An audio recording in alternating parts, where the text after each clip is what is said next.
ओह हे students. तो अब तक के हमारे इस चैप्टर में हम जान चुके हैं वेलू की कुछ कहानी, कुछ बेसिक बातें वेलू के बारे में हमें पता चली कि जो वेलू है वो एक 11 साल का लड़का है जो कि अपने घर को छोड़कर आ गया है चेन्नई, क्योंकि वो अपने पापा जो उसके फादर हैं उनके द्वारा किए गए जो अत्याचार हैं, जो उनको मार पड़ती थी, वो उससे परेशान हो चुका था, इसलिए वो अपने घर को छोड़कर चेन्नई आ गया है। वहाँ पर वो पहुँचा है रेलवे स्टेशन पर और वहीं पर मिल जाती है उसे एक अजीब सी लड़की, एक स्ट्रेंजर लड़की उसे मिलती है, यानी कि एक अजीब सी अनजान लड़की मिलती है और वो कहती है कि तुम्हारे जैसे तो ऐसे बहुत बच्चे आते हैं यहाँ पर, तुम्हें भूख लगी है ना, चलो मैं तुम्हें कुछ खाने के लिए ला कर देती हूँ।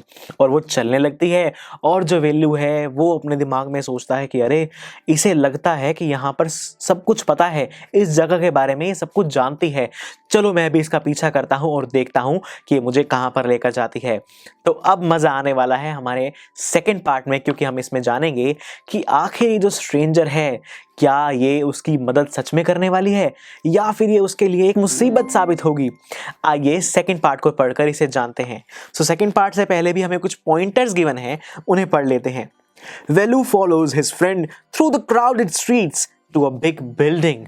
तो जो वेलू है वो अपनी फ्रेंड को, अब फ्रेंड मान रहा है वो उसे फॉलो करता है क्राउडेड स्ट्रीट्स पर, यानी कि बहुत ही भीड़ भड़के वाली जो रास्ते हैं उनसे वो गुजरते हैं और कहाँ पहुंचते हैं, एक बड़ी सी बिल्डिंग तक।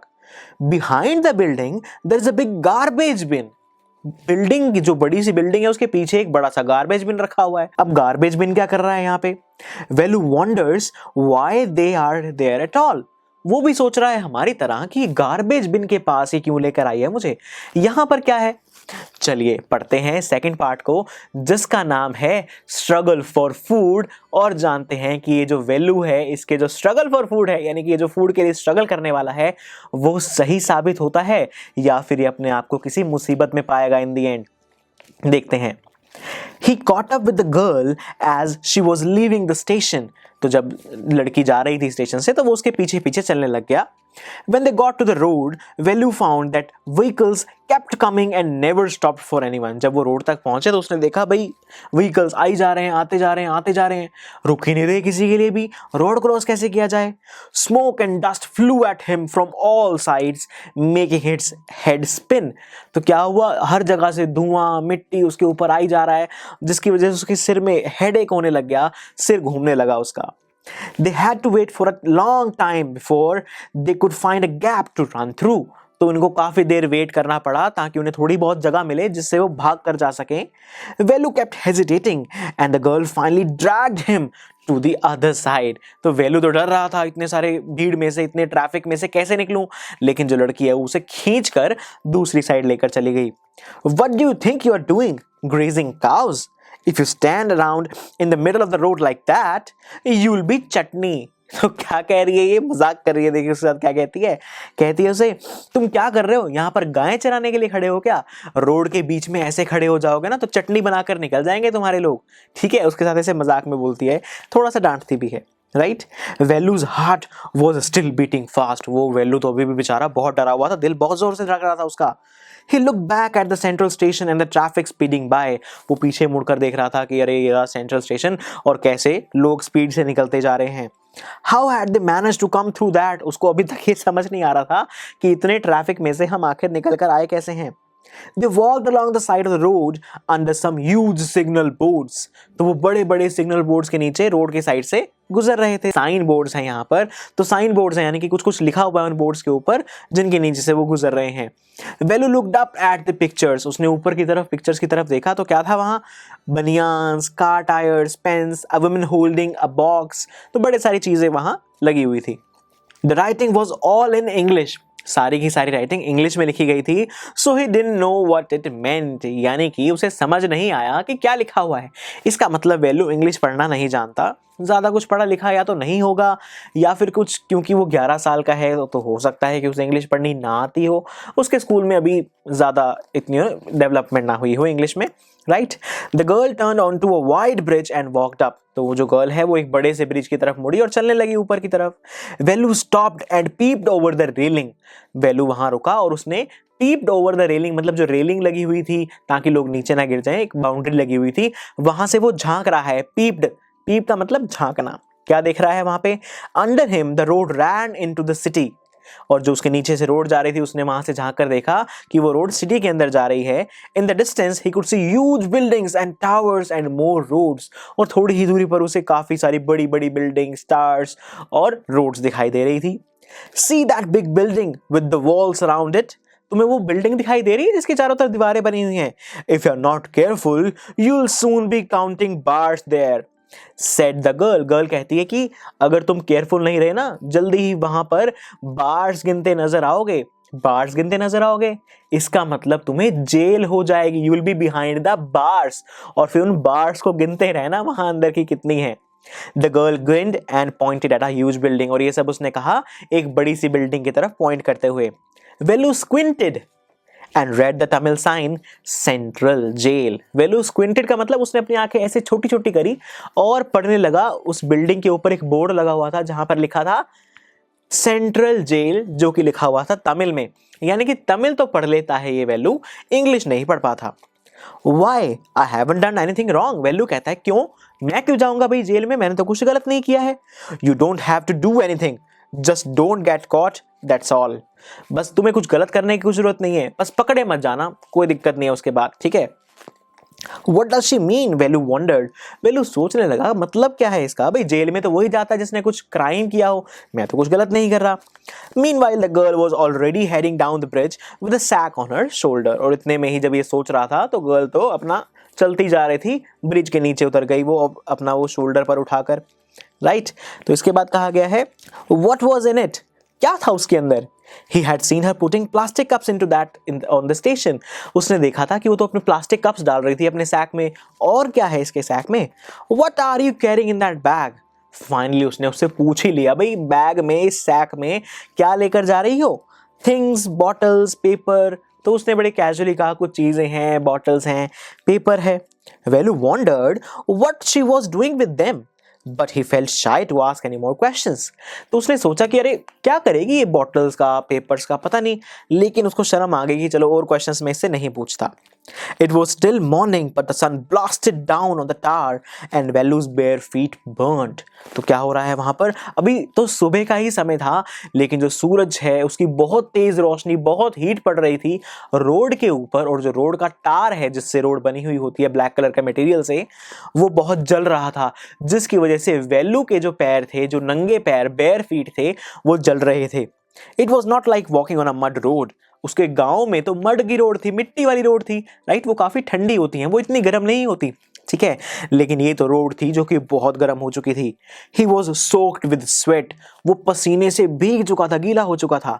He tried hard to walk in the shade and keep up with the girl at the same time। वो कोशिश कर रहा था कि छाया छाया में, जहां पर शेड है वहां पर चलता रहूं और लड़की के साथ साथ भी रहूं। She walked really fast। How far away was the food? वो बहुत तेजी से चलती जा रही थी। अब समझ नहीं आ रहा था कितनी दूर है अभी और खाना। After almost an hour of walking, they stopped in front of a big building। एक घंटा चलते चलते चलते फाइनली एक घंटे बाद वो एक बड़ी सी बिल्डिंग के बाहर रुके। वहां पर ना एक साइन बोर्ड लगा हुआ था, जो कि वेलू ने पढ़ा। क्या लिखा था उस साइन बोर्ड पर? श्री राज राजेश्वरी प्रसन्ना कल्याण मंडपम। रेड वेलू स्लोली जो वेलू है उसने धीरे धीरे ये सारा बड़ा सा नाम पढ़ा। A sign with letters made of flowers said groom J V Vinayagan bride रानी। तो उसने वहां पर एक और साइन बोर्ड पढ़ा जो कि फ्लावर्स से लिखा गया था, और वहां क्या लिखा था? Groom J V विनायगन। ग्रूम यानी कि ग्रूम का नाम ये है, दूल्हे का नाम ये है, और ब्राइड का नाम है रानी। इसका मतलब वहां पर एक वेडिंग, एक शादी हो रही थी, जहां पर एक हॉल था, या फिर मैं कहूँ एक गार्डन या कोई भी एक चीज जहां पर शादी हो रही थी, वो उस जगह का नाम था श्री राज राजेश्वरी प्रसन्न कल्याण मंडपम। मतलब अरे कोई छोटा सा नाम रख देते, इतना बड़ा नाम एक जगह का जहां पर हो रही है शादी, right. Velu stared at the big cars parked outside. Velu जो है वो घूर घूर देख रहा था, इतनी बड़ी बड़ी कार्स बाहर पार्क की गई थी। One of the cars had a flower garland and roses taped onto it. एक कार के ऊपर एक बड़ा सा एक गार्लैंड, एक हार सा बना हुआ था फूलों का, और उसके ऊपर फूल चिपकाए गए थे, टेप किए गए थे। The girl looked around, pulled one off quickly and stuck it in her hair। तो उसने क्या किया, लड़की ने फटाफट वहां गई, इधर उधर देखा कि वो देख तो नहीं रहा, उसने एक फ्लावर वहां से तोड़ के अपने बालों में लगा लिया। कम ऑन शी सेड, उसने कहा चलो। Are we going to eat here asked Velu, Velu ने पूछा हम यहाँ खाने वाले हैं क्या? Looking at the huge hall and the people inside, उसने लोगों को देखते हुए, हॉल को देखते हुए पूछा अरे ये तो बहुत अच्छी जगह लग रही है, यहाँ खाएंगे क्या हम? Hopes said the girl shaking her thumb under his nose, हाँ बहुत अच्छी आशाएं हैं तेरी, अच्छी होप है तेरे अंदर, हाँ कभी खाएंगे हम यहाँ पर भी, ऐसे उसने मजाक सा उड़ाया उसका। और उसके बाद क्या हुआ? She led him behind the hall, वो उसे हॉल के पीछे की तरफ ले गई। There was a big garbage bin overflowing with rubbish, वहां पर एक बड़ा सा कचरे का ढेर, कचरे का डिब्बा रखा हुआ था जो कि ओवरफ्लो कर रहा था। To goats were standing on the pile, उस कचरे के ढेर पर दो गोट्स, दो बकरियां खड़ी थी। Fighting for a banana leaf, जो कि एक बनाना लीफ के लिए लड़ रही थी। A cloud of flies buzzed around their legs, एक पूरे बहुत सारी मक्खियां उनके चारों तरफ मंडरा रही थी, बज बज ऐसी आवाजें कर रही थी। There was a rotten smell in the air. The girl picked up a squashy banana and held it out to Velu. वहां पर बहुत ही गंदी सी स्मेल आ रही थी, सड़े हुए खाने की स्मेल आ रही थी। तभी वहां से गर्ल ने एक स्क्वाशी, एक क्रश्ड सा अजीब सा बनाना वहां से उस गार्बेज के ढेर में से उठाया और वेल्लू की तरफ हाथ दे दिया। Here's your food, और कहा ये लो तुम्हारा खाना। अरे क्या क्या क्या सोच लिया था वेलू ने, कुछ अच्छा खाने को मिलेगा, इतने बड़े हॉल के पास लेकर आई है, लेकिन क्या किया इसने? गार्बेज के बिन से गंद उठाकर, जो किसी का फेंका हुआ बनाना था वो इसे उठाकर दे दिया। वेलू भी हमारी तरह शॉक्ड हो गया। Velu was shocked. Are we going to eat their leftovers, हम उसके जो बचे हुए फेंके हुए खाने हैं उन्हें खाएंगे? छी, what do you think I am, a dog? तुम क्या सोचती हो मैं कोई डॉग हूं, मैं कोई कुत्ता हूं जो मैं ये फेंके हुए खाने खाऊंगा? I only take untouched food, मैं तो सिर्फ अनटच्ड फूड खाता हूं जो बिल्कुल साफ हो। Here some more catch, लड़की उसकी कोई बात नहीं सुन रही, कुछ ध्यान नहीं दे रही उसकी तरफ, वो अपने में लगी हुई है। तभी कहती है ये लो, एक और लो, कैच करो। She threw him a vada, उसने उसकी तरफ एक वड़ा, एक छोटा सा पीस होता है एक चीज खाने का, साउथ इंडियन, उसकी तरफ फेंका। Velu looked at it with distaste, बहुत ही गंदे तरीके से उसने उनकी तरफ देखा कि अरे ये गंदा सा, ये फेंका हुआ खाना खाना पड़ेगा। Come on hero eat it, लड़की कहते है कम ऑन हीरो, नाटक मत कर, खा ले इसे। You think I like it, तुम्हें लगता है कि मुझे ये खाना पसंद है? I told you I will find you something to eat, don't think I have money to buy food for you. तो क्या कहती है कि हाँ मैंने तुम्हें कहा था मैं तुम्हारे लिए खाना ढूंढ दूंगी, लेकिन ये मत सोचना कि मेरे पास पैसे हैं तुम्हें खाना खिलाने के लिए। You'd better eat what you get until you have your own money, तुम्हें जो भी मिले वो खा लो जब तक तुम्हारे पास तुम्हारे खुद के पैसे नहीं हैं। वेलू हेजिटेटेड, वो थोड़ा हिचकिचाया, but his stomach squeezed him again, he gulped down the banana and vada. वो थोड़ा हिचकिचा रहा था गंदा सा खाना खाने में। पहले उसने हमेशा अच्छा खाना खाया था, अपने घर का बना हुआ खाना खाया था, लेकिन अब वो स्क्वॉश्ड सा बनाना और फेंका हुआ वड़ा खाना पड़ रहा था, तो थोड़ा हिचकिचा रहा था। लेकिन बेचारे को भूख इतनी लगी थी कि उसने फटाफट गल्प कर लिया, फटाफट से वो बनाना और वो वड़ा खा लिया। His stomach felt better immediately, तभी उसके पेट को थोड़ा सा ठीक महसूस हुआ, हाँ कुछ तो गया। He could have eaten at least 10 times more, अभी वो 10 गुना और खा सकता था, but the girl could find only one more banana which she ate herself, लेकिन उस लड़की को सिर्फ एक और बनाना मिला जो कि उसने खुद खा लिया। It's too early, they've only eaten tiffin, अभी काफी हम जल्दी आ गए हैं, उन्होंने सिर्फ स्नैक्स, टिफिन मतलब स्नैक्स खाए हैं अभी सिर्फ। If you're still hungry, you'll have to wait for them to finish lunch, अगर तुम्हें और भी भूख लगी है तो तुम यहीं वेट कर लो, वो लंच करेंगे, वो लंच से जो सामान बचा हुआ होगा यहाँ आ जाएगा, यहाँ फेंक देंगे, तब तुम खा लेना यहाँ से। You can wait if you want, I have to work, I'm going, तुम वेट कर सकते हो, मुझे तो काम है, मैं जा रही हूँ। She picked up a couple of bottles from the heap and threw them into her sack. उसने कुछ bottles उठाई, वहाँ से जो गंद कबाड़ रखा हुआ था वहाँ से कुछ bottles उठाई और अपने सैक में डालकर चलने लगी। Then she walked off, और वहाँ से चली गई। वेलू पैनिक्ड, वेलू जो है घबरा गया, अरे क्या करूँगा मैं, ये तो जा रही है, मैं यहाँ अकेला रह जाऊँगा, फिर से अकेला, मुझे तो कुछ नहीं पता। He realized that if the girl left him, he had no idea where he was and what to do. अगर ये लड़की चली गई तो मुझे कुछ नहीं पता होगा, मैं कहाँ हूँ, क्या करना है, कुछ नहीं पता चलेगा। It was better to stick to her. She seemed to know her way around. हाँ, उसके साथ रहना ठीक है, उसे शायद सब कुछ पता है, कहाँ पर क्या कैसे करना है। He ran after her again, तो वो उसके पीछे पीछे फिर से भागने लग गया। Hey, he called, उसने उसको आवाज लगाई, hey, रुको। He did not even know the girl's name, उसको तो लड़की का नाम भी नहीं पता था। Hey, what is your name? He asked, hurrying behind her, उसके पीछे पीछे भागता भागता पूछा, अरे तुम्हारा नाम क्या है? She stopped and turned around, वो रुकी और पीछे मुड़ी ओहो, so you been following me around without even knowing my name. Jaya, तुम अब तक मेरे को फॉलो करते जा रहे थे और तुम्हें मेरा नाम तक नहीं पता।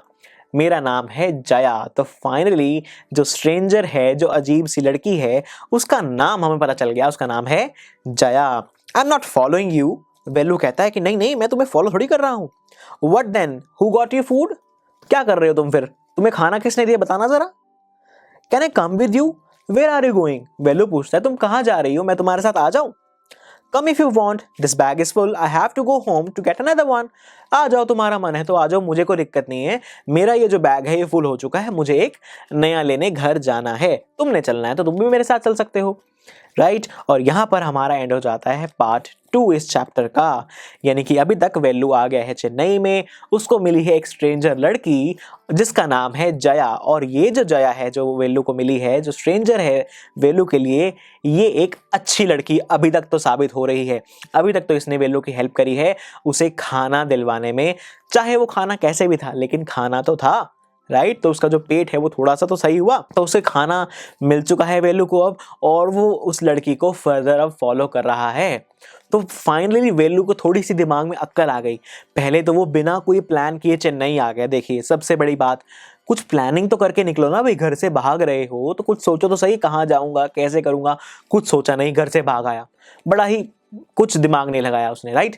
लेकिन जब यहाँ पर पहुंच चुका है, अब वो इस लड़की से मिला, फाइनली अब उसने अपना दिमाग इस्तेमाल करना स्टार्ट कर दिया कि हाँ, अगर ये लड़की चली गई तो दिक्कत हो जाएगी, मुझे तो कुछ नहीं पता इस जगह के बारे में। तो उसने अपना दिमाग लगाना स्टार्ट कर दिया और इस लड़की के साथ चलना शुरू कर दिया। तो अब फाइनली देखते हैं कि ये लड़की, खाना तो इसने खिला दिया, अब देखते हैं कि लड़की से यानी कि जया जो है वो कहाँ पर लेकर जाती है वेल्लू को। तो ये देखना बहुत ही इंटरेस्टिंग रहेगा कि आगे इस वेल्लू के साथ क्या होता है और क्या करता है ये वेल्लू सरवाइव करने के लिए चेन्नई में, या फिर क्या ये अपने घर वापस चला जाएगा। चलिए ये सब बातें जानते हैं हम अपने अगले पार्ट यानी कि पार्ट 3 में। So see you there. I am sure students, आपको ये लेक्चर बहुत ही पसंद आया होगा। तो अगर आप अपने हर कंसेप्ट को इतने ही मजेदार और इंटरेस्टिंग तरीके से क्लियर करना चाहते हैं तो डाउनलोड कीजिए हमारी PuStack ऐप, जहां पर आपके लिए और भी बहुत सारे ऑप्शंस अवेलेबल हैं, जैसे कि sample papers, back exercise solutions, written answers and much more. So what are you waiting for? Download the app now.